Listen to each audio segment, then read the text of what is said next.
Hey, what's up everybody? Chris Sheldon here at A&R Supply Company.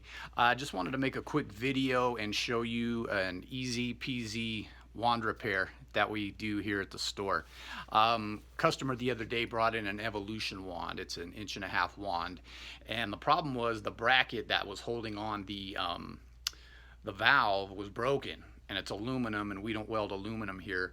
So the easiest, most cost-effective fix that we could give our customer is to use a valve hanger, what we call a valve hanger, and these come in 1.5 inch and 2 inch, so you can use them on either wand.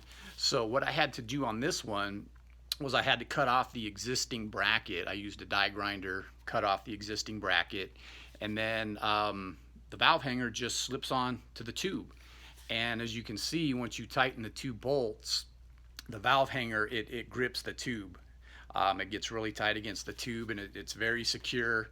It might not look that great on a black wand, but it could be painted if the customer wanted to. But just a good cost-effective way to fix your wand. If you don't want to get it welded, spend the time or the money to get it welded, then this is definitely an option that you can use. And again, I think we sell these for 12 or 13 bucks in the store. So just give us a call if you want to pick one or two up, and that's about it. So thanks guys for watching. We'll see you next time. Bye.